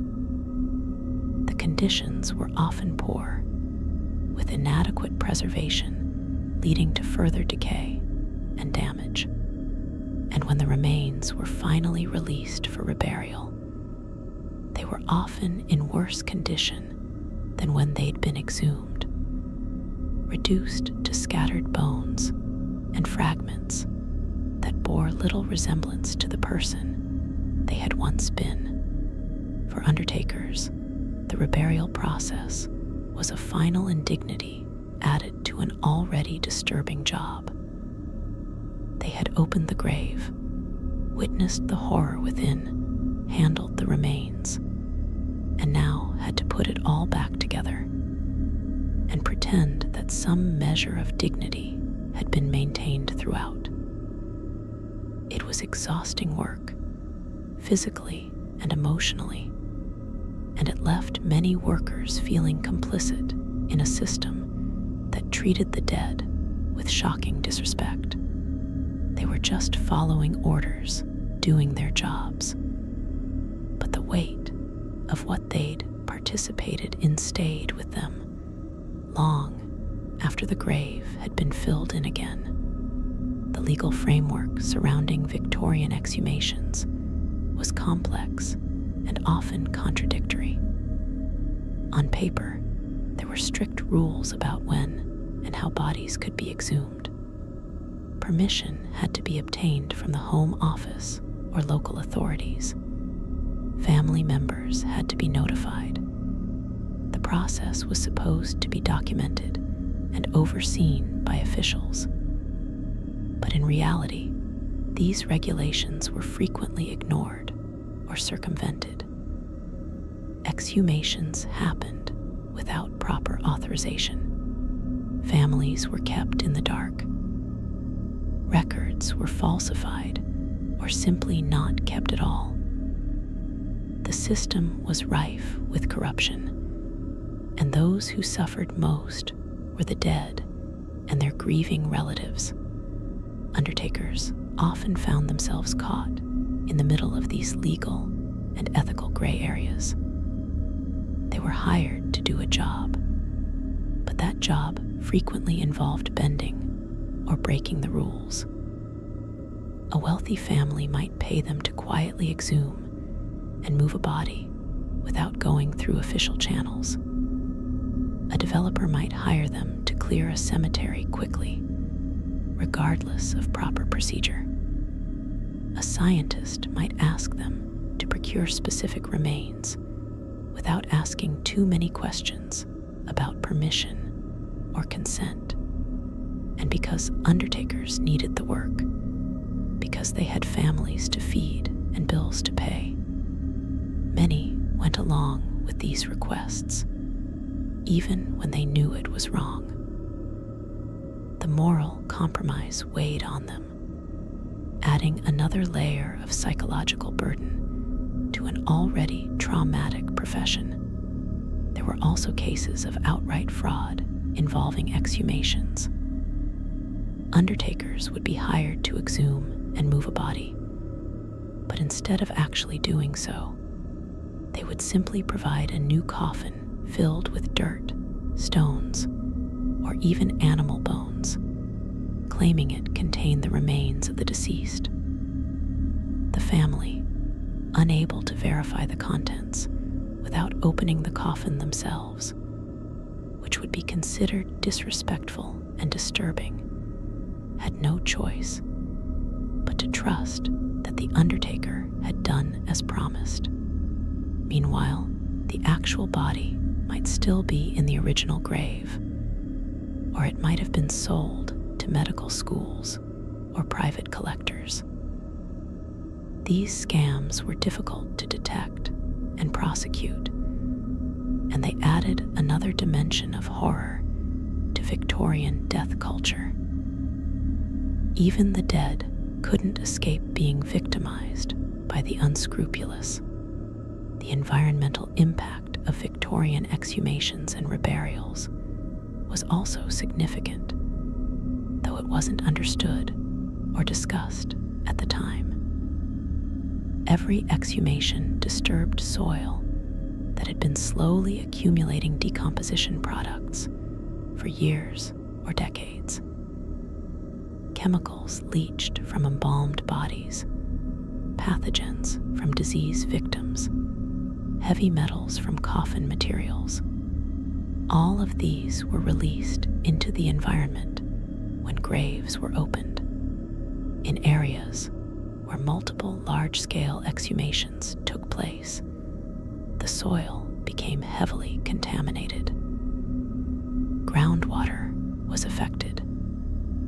Plants growing in or near exhumed cemetery land sometimes showed signs of toxicity. And yet the work continued, with no consideration given to the long-term environmental consequences. Undertakers working in these contaminated environments were unknowingly exposing themselves to serious health risks. Soil saturated with decomposition fluids, air filled with particles from disturbed graves, water sources contaminated by leaking burial sites. All of these posed dangers that Victorian science was only beginning to understand. Many grave workers developed chronic illnesses, respiratory problems, skin conditions, and other ailments that were likely related to their occupational exposure, but were rarely recognized as such. They were simply seen as part of the job, the price you paid for working with the dead. And because these workers were largely poor and powerless, their health concerns were dismissed or ignored by those in authority. The discovery of jewelry and personal effects in exhumed coffins presented both practical and ethical dilemmas. When valuable items were found, what was supposed to happen to them? Officially, they should have been returned to the family or the estate. But in practice, many items simply disappeared, pocketed by undertakers, grave workers, or officials overseeing the exhumation. Gold rings, watches, brooches, lockets containing photographs or hair. All of these had both monetary and sentimental value, and the temptation to take them was often too strong to resist. For workers making poverty wages, the discovery of a gold ring in a coffin could represent weeks or months of income. The rationalization was easy. The person was dead. They didn't need it anymore, and the family would never know it had been there in the first place. But not all workers succumbed to this temptation. Some made genuine efforts to catalog and return items to families, seeing it as a matter of professional integrity and respect for the dead. These conscientious undertakers often faced mockery from their less scrupulous colleagues, who saw them as foolish for passing up easy money. The pressure to participate in theft was significant, and those who resisted were sometimes ostracized or even threatened. It created a toxic work environment where doing the right thing could actually make your job harder and your relationships with coworkers more difficult. The culture of corruption was so entrenched that honesty became a liability. Victorian exhumations also revealed the practice of including coins in burials, an ancient tradition that persisted well into the modern era. Coins were placed over the eyes, in the mouth, or in the hands of the deceased, supposedly to pay the ferryman Karen for passage across the river Styx into the afterlife. While this was originally a Greek and Roman custom, it had been adopted and adapted by various cultures throughout history, and many Victorians continued the practice, either out of genuine belief or simple tradition. When undertakers found these coins during exhumations, they provided a fascinating glimpse into the persistence of ancient beliefs in supposedly modern Christian society.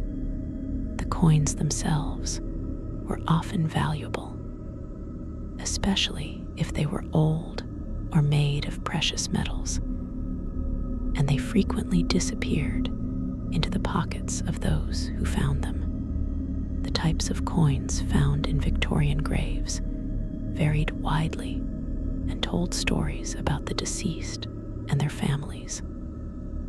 Wealthy individuals might have gold sovereigns or guineas placed in their coffins. The middle class might have silver crowns or shillings. The poor might have only copper pennies or halfpennies, if they had any coins at all. In some cases, particularly old coins were deliberately chosen, family heirlooms or coins from significant years, adding an extra layer of meaning to the burial.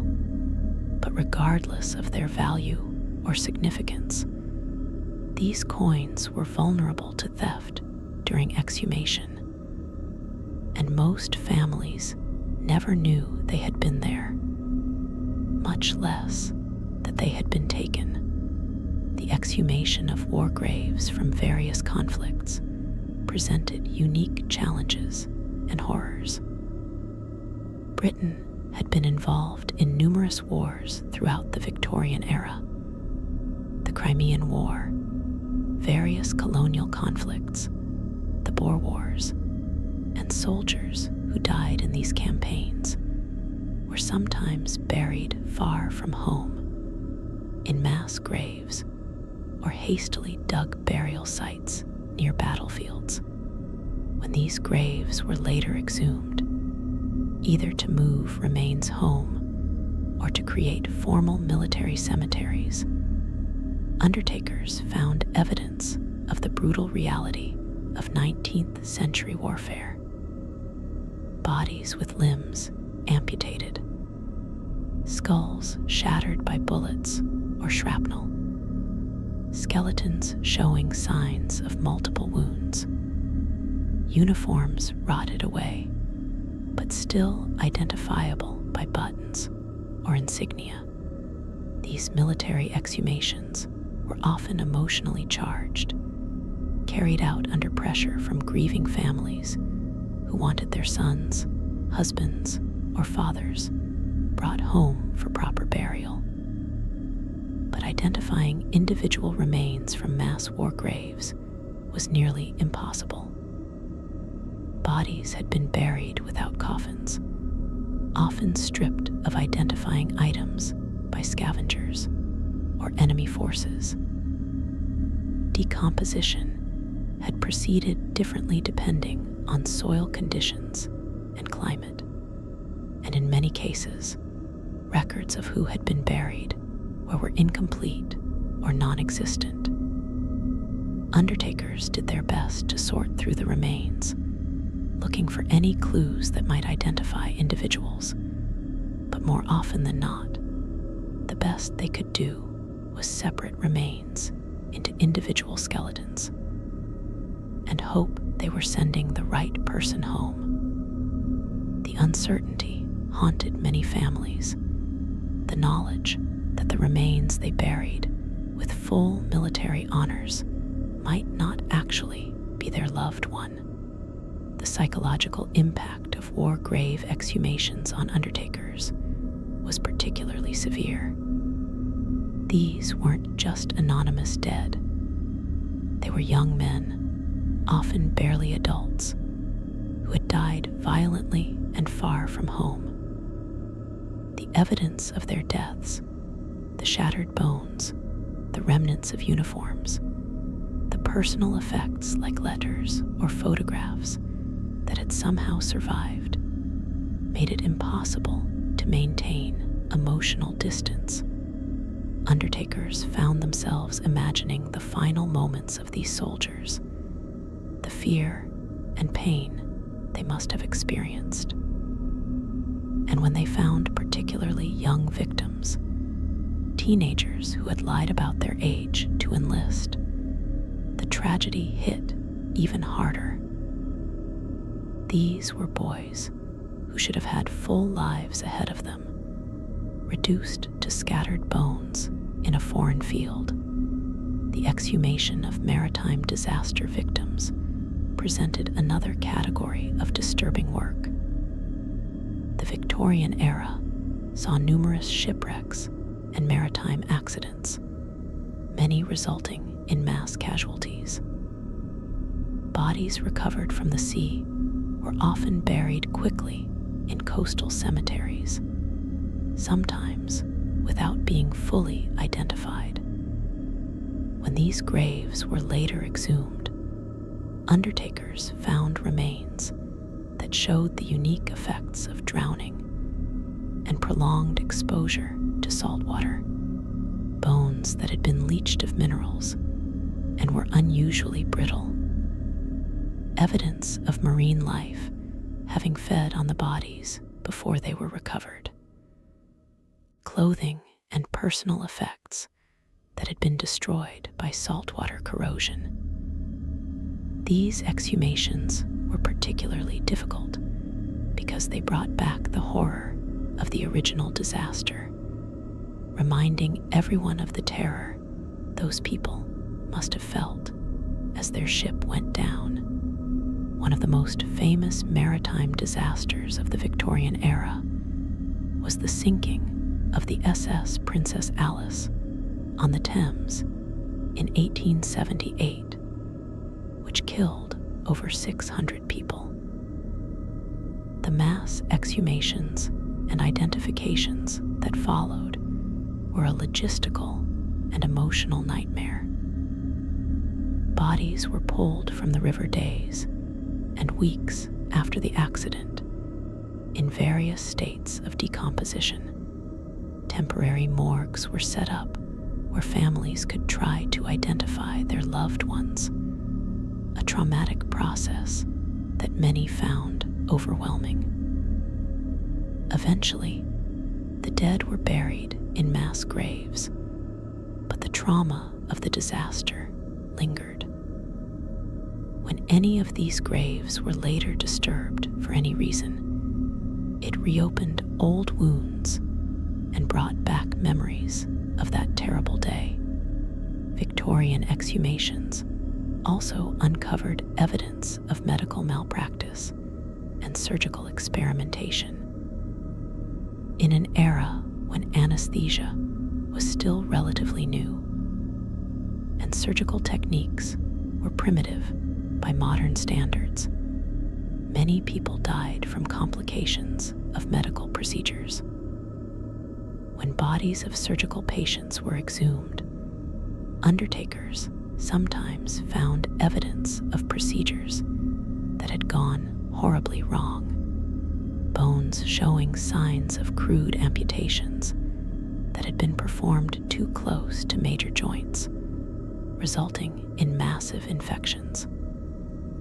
Skulls with holes drilled in them from trepanation procedures. Internal organs that had been damaged or removed during surgery. These discoveries raised uncomfortable questions about the quality of medical care and the risks patients faced when they went under the knife in Victorian times. Some of the most disturbing findings involved experimental surgeries performed on patients who had little choice but to consent. Poor people who received free or reduced cost medical care were sometimes used as guinea pigs for new surgical techniques. Their bodies, when exhumed, bore evidence of procedures that would be considered unethical by modern standards. Multiple surgeries performed in rapid succession. Experimental implants or devices that had failed catastrophically. Evidence of procedures that had been purely exploratory, with no therapeutic benefit to the patient. These discoveries highlighted the dark side of Victorian medical progress. The fact that advancement often came at the expense of the poor and powerless, who had their bodies used and discarded in the name of science. The exhumation of asylum patients' graves revealed another tragic chapter of Victorian society. Mental illness was poorly understood and even more poorly treated in the 19th century. Asylums were often overcrowded, underfunded institutions where patients received minimal care and lived in appalling conditions. Death rates were high, and those who died were typically buried in asylum cemeteries with little ceremony. When these cemeteries were eventually exhumated, often decades later, when the asylums were closed or the land was needed for other purposes, undertakers found evidence of the grim reality of asylum life. Skeletons showing signs of malnutrition and neglect, bones with healed fractures that had been poorly set, suggesting inadequate medical care, evidence of restraints, marks on wrists and ankles where shackles or straitjackets had rubbed against bone. These asylum exhumations were particularly haunting because they revealed the scale of suffering that had occurred behind closed doors. Hundreds or even thousands of people had died in these institutions, often forgotten by their families, treated as less than human by their caretakers.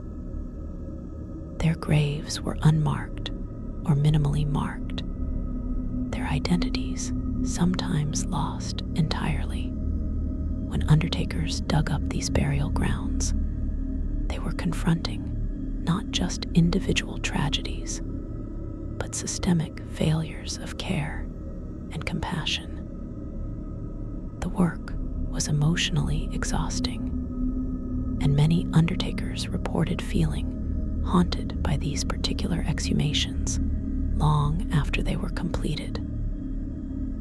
There was something uniquely sad about the asylum graves, a sense of lives wasted and suffering unacknowledged. The practice of creating ossuaries from exhumed remains was another aspect of Victorian death culture that undertakers had to deal with. When cemeteries became overcrowded and graves needed to be reused, the bones from multiple exhumations were sometimes collected and stored together in dedicated structures called ossuaries or charnel houses. These were essentially large vaults or buildings where skeletal remains were stacked and stored, sometimes in decorative arrangements, other times simply piled up. The creation and maintenance of ossuaries involved careful handling of thousands of bones, sorting them by type, sometimes cleaning and treating them to prevent further decay. For undertakers involved in this work, it was a strange and surreal experience, surrounded by walls of skulls and bones, working day after day among the accumulated dead of generations. Some Victorian ossuaries became tourist attractions, places where the living could come and contemplate mortality, surrounded by the physical remains of the dead. The most famous examples were on the European continent, like the catacombs of Paris. But Britain had its own smaller-scale versions. Undertakers who worked on these sites had to reconcile their role in creating what was essentially a spectacle of death. They were taking human remains, people who had once lived and loved and suffered, and arranging them for public viewing. The ethics of this were questionable, but the work paid, and for many undertakers, that was reason enough to participate.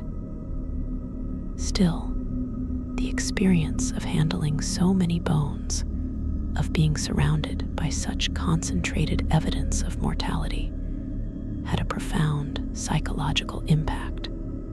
It was impossible to maintain any illusions about the permanence or dignity of death when you spent your days stacking skulls. Victorian exhumations occasionally revealed evidence of folk magic and witchcraft practices that had been carried out either before burial or after death. Certain items found in coffins, strange symbols carved into the wood, bundles of herbs, animal bones, written charms, or spells, suggested that some Victorians were hedging their bets, mixing Christian burial practices with older pre-Christian beliefs. In rural areas, especially, cunning folk and wise women still practiced forms of folk magic that incorporated elements of protection, healing, and communication with the dead. When someone died under mysterious circumstances, or when a family wanted extra protection for the deceased, they might hire these practitioners to perform rituals or place protective items in the coffin. Undertakers who discovered these magical objects during exhumations were often unsure how to react. The Victorian era was supposed to be rational and scientific, and yet here was evidence that many people still believed in magic and supernatural forces. Some undertakers simply ignored these findings, removing the objects and discarding them without comment. Others were more respectful, recognizing that these items had been placed with intention and meaning, even if that meaning was outside the Christian mainstream.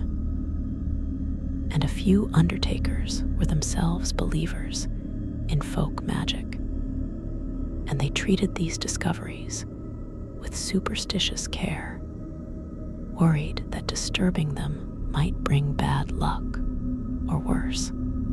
The presence of these magical elements in Victorian graves revealed a hidden layer of belief and practice that existed alongside, and sometimes in contradiction to official religious orthodoxy. The discovery of witch bottles during cemetery exhumations was particularly intriguing. These were bottles filled with various objects: nails, pins, hair, urine, sometimes even blood, that were supposed to protect against witchcraft and evil spirits. They were typically buried near the entrance of a home or property, but sometimes they were placed in or near graves, especially if the deceased had been feared as a witch, or if the family wanted extra protection against supernatural threats. When undertakers found these bottles during exhumations, they were often puzzled by their contents and purpose. The bottles themselves were sometimes quite old, dating back centuries, suggesting that burial grounds had been reused over and over, with each generation adding their own dead and their own protective magic to the site. The existence of these folk practices, even in supposedly modern Victorian times, highlighted the gap between official culture and lived experience. The educated elite might scoff at superstition, but ordinary people, especially in rural areas, maintained beliefs and practices that had been passed down for generations. And when death was involved, when the stakes were literally eternal, people were willing to try anything that might offer protection or comfort. Undertakers, working at the intersection of the living and the dead, were witnesses to this hidden world of belief, even if they didn't always understand or acknowledge what they were seeing. Victorian exhumations also brought to light the practice of double coffins, where a body was placed in one coffin, which was then placed inside a larger, outer coffin. This was typically done for wealthy individuals whose families wanted extra protection against grave robbers, or simply wanted to display their wealth and status through elaborate funerary arrangements. When these double coffins were exhumed, the process was more complicated and time-consuming. The outer coffin had to be opened, then the inner coffin, and sometimes there were additional layers of lead lining or hermetic seals that had to be breached. The body inside was often better preserved than those in simple coffins, but the act of opening multiple layers felt increasingly invasive, like unwrapping a precious but forbidden gift. The contrast between these elaborate burials and the simple, cheap coffins of the poor was stark and impossible to ignore. An undertaker might spend hours carefully opening a wealthy person's multi-layered coffin arrangement, treating each element with respect and care, only to turn around and roughly exhume a dozen pauper graves in the same amount of time. The inequality was built into the very structure of the work, and it created a kind of cognitive dissonance that many undertakers struggled with. Were they supposed to treat all the dead with equal respect? Or were they supposed to acknowledge the class divisions that persisted even in death? The answer was never clear, and most undertakers simply did what they were told, giving more time and care to the wealthy and rushing through the poor, perpetuating the inequalities of Victorian society even as they excavated its dead. The emotional toll of Victorian exhumation work sometimes manifested in unexpected ways. Some undertakers developed obsessive behaviors, checking and rechecking their work, worried that they had missed something or made a mistake. Others became emotionally numb, detaching completely from the human reality of what they were doing and treating the work as purely mechanical. And some developed dark, morbid fascinations with death and decay, seeking out more and more disturbing exhumations, drawn to the horror even as it traumatized them. These psychological responses were not understood or addressed in Victorian times. Mental health support was virtually non-existent for workers in any profession, much less one as stigmatized as grave work. So these men suffered alone, or self-medicated, or simply broke down when they could no longer cope. There were also cases of undertakers who became advocates for the dead, using their insider knowledge of exhumation practices to push for reforms. They spoke out about the theft of valuables from graves, the desecration of burial sites, the poor treatment of pauper remains. They called for better regulations, more oversight, and greater respect for the dead regardless of their social class.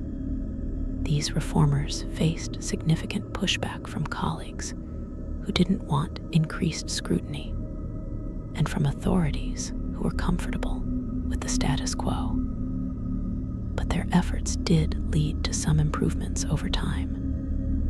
Better record keeping, more stringent licensing requirements for undertakers, and increased penalties for grave robbery and desecration. These changes didn't solve all the problems, but they represented a step toward treating the dead with more dignity and respect. The legacy of Victorian exhumations continues to this day. Many modern cemeteries still contain remains that were exhumed and reburied during the Victorian era, sometimes multiple times. The records of these movements are often incomplete or lost, meaning that we can't always be certain who is buried where. This has implications for genealogical research, for legal matters involving estates and inheritance, and for the simple human desire to know where our ancestors are laid to rest.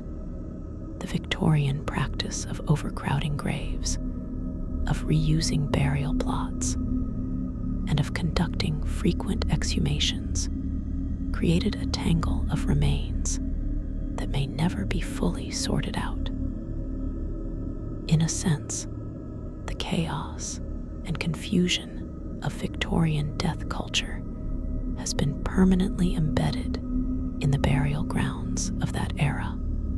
Modern archaeologists and historians who work on Victorian-era cemetery sites encounter the evidence of these past exhumations regularly. They find graves that have been disturbed multiple times, remains that have been moved and removed, coffins that show signs of repeated opening and closing.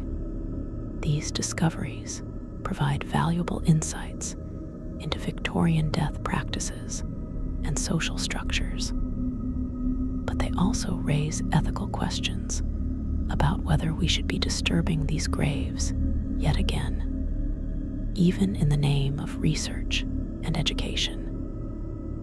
The dead have already been through so much. Is it right to exhume them once more? There are no easy answers, and the debate continues within the fields of archaeology, anthropology, and cemetery studies. The Victorian exhumation workers themselves are largely forgotten now. Their names are not recorded in history books. Their stories are not told in museums. They were working-class men doing a job that nobody wanted to think about. And when they died, they were buried with as little fanfare as the countless bodies they had exhumed during their careers. Some ended up in paupers' graves themselves, having spent their lives handling the dead for minimal pay and no recognition. Others drank themselves to death, unable to cope with the trauma and finding no other escape. A few lived long lives and passed on their experiences through oral histories to family members, creating a small body of first-hand accounts that give us glimpses into their world. But mostly, they disappeared into history, as anonymous and forgotten as many of the bodies they exhumed. And yet their work shaped the Victorian death landscape in profound ways. Every cemetery reorganization, every medical advancement based on cadaver study, every criminal conviction obtained through exhumation and autopsy bore the fingerprints of these unnamed workers. They were the ones who did the actual physical labor of disturbing graves, handling remains, and witnessing horrors. They made Victorian death culture possible, even as that culture ground them down and discarded them. There's a tragic irony in that. The men who spent their lives digging up the dead ended up just as forgotten as those they exhumed, buried and forgotten by a society that preferred not to think too hard about the uncomfortable realities of death and burial. As we come to the end of this journey into the dark world of Victorian exhumations, it's worth reflecting on what these stories tell us about death, society, and human nature.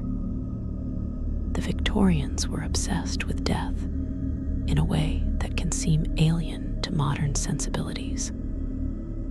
They photographed their dead, wore mourning jewelry made from human hair, held elaborate funerals, and developed complex rituals around dying and burial. But beneath all that ceremony and sentimentality lay a much harsher reality. The dead were not always treated with respect.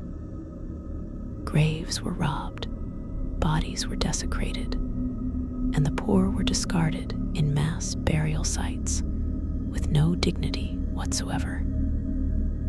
The gap between the ideal and the reality of Victorian death culture was vast, and nowhere was that more evident than in the practice of exhumation. The undertakers and grave workers who carried out these exhumations were witnesses to truths that most Victorians preferred not to acknowledge.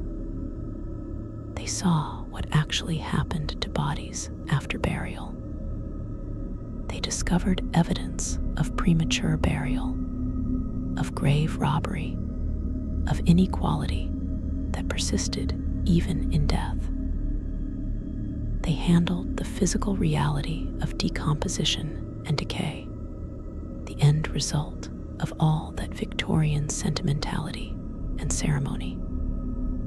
And they carried the psychological burden of that knowledge, often with little support or recognition. Their stories, fragmentary and incomplete as they are, offer us a window into a world that existed behind the respectable facade of Victorian society, a world of horror, tragedy, and hard, unpleasant truths about mortality. In the end, what Victorian exhumations revealed was not just what happened inside coffins after burial, but what human societies do to their dead and to each other. They revealed inequality, exploitation, superstition, fear, and the eternal human struggle to find meaning and dignity in death. The scratches on coffin lids spoke of our deepest fears: being buried alive, being forgotten, being abandoned. The robbed graves spoke of greed and desperation. The pauper burial grounds spoke of societies that valued people differently based on their wealth and status, even in death. And the psychological toll on the workers spoke of the cost of confronting death and horror day after day with no support or recognition. These are uncomfortable truths, but they're important ones. We like to think that we've moved beyond Victorian attitudes toward death, that we're more enlightened, more compassionate, more scientific. And in some ways, we are. We have better medical understanding of death. We have more humane burial practices, at least in theory. We don't bury people alive anymore, and we don't rob graves for medical cadavers. But in other ways, the patterns persist. We still have inequality in death. We still struggle with how to handle remains when cemeteries run out of space. We still sometimes treat the dead with less respect than they deserve, especially when they're poor or marginalized. The specifics have changed, but the underlying issues remain. The stories of Victorian exhumations remind us that death is not the end of our story. What happens to our bodies after we die, how we're treated, remembered, and respected matters. It matters to the living who grieve us. It matters to society as a reflection of our values. And perhaps, in ways we don't fully understand, it matters to the dead themselves. The Victorian exhumation workers, with their traumatic experiences and forgotten stories, understood this better than most. They knew that every body they dug up had been a person, someone with hopes and fears, someone who had loved and been loved, someone who deserved better than to be yanked from their grave and handled carelessly. As you drift off to sleep tonight, perhaps you'll think about these Victorian undertakers and the horrors they witnessed. The scratched coffin lids and the twisted bodies, the robbed graves and the mass burial sites, the endless cycle of digging, discovering, and reburying that characterized Victorian exhumation work. It's dark material, certainly, but there's something almost meditative about contemplating these historical horrors from the safety of your comfortable bed. They remind us that we're alive, that we're safe, that the worst has not happened to us. And they remind us to be grateful for the progress we've made, imperfect as it is, in how we treat our dead and how we understand death itself. The Victorian era was a time of contradictions, progress and poverty, science and superstition, elaborate ceremony and brutal reality. Nowhere were these contradictions more evident than in the treatment of the dead and the practice of exhumation. The workers who carried out this grim task paid a heavy psychological price, and their stories, while largely forgotten, deserve to be remembered.